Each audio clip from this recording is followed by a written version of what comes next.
Good afternoon everyone, I'm your Mommy Needs. So for today's video, samahan nyo ako magluto itong tatlong Lucky Me chicken noodles na natanggap ko mula sa Relief Goods.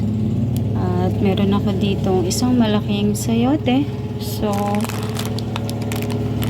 try ni Mommy Needs kung paano po iluluto itong Lucky Me chicken noodles with sayote.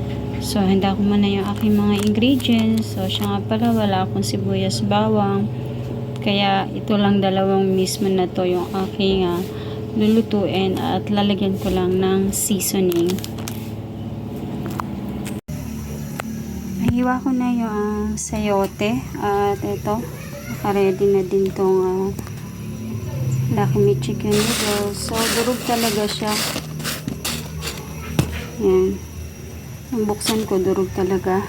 So, nagpakulo na nga pala ako dito ng water. So, konti mo ng water yung ilagay ko. Padagdagan ko na lang mamaya pag kailangan dagdagan. So, ilagay ko nito ang chicken noodle. Madali naman kasi itong mga luto.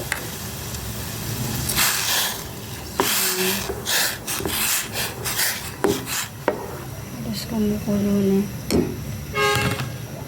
So, isama ko na din yung sayote kasi nga madali lang maluto yung noodles. Sunod ko na tong sayote.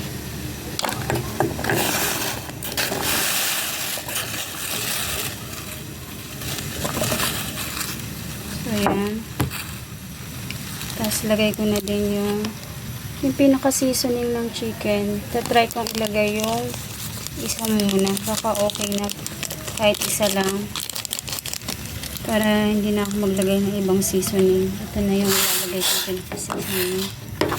So, lutuin ko lang al dente yung noodles. At lutuin ko lang medyo half cook yung sayote.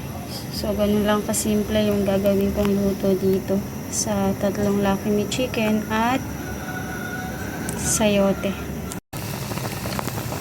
Kumukulo na itong niluluto ko. So, tinikman ko. Matabang. So, lagay ko pa yung isang seasoning.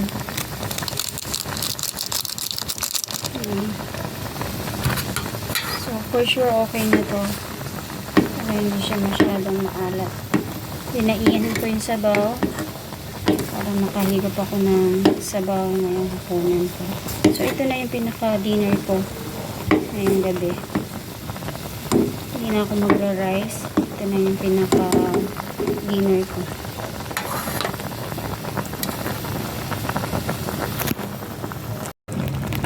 So, ito na. Luto na yung aking niluluto. Ito yung aking tatlong Lucky Me noodles. Lucky Me chicken noodles na nilagyan ko ng sayote. So, yan. Masarap humigop ng sabaw ngayong hapunan. So, yan.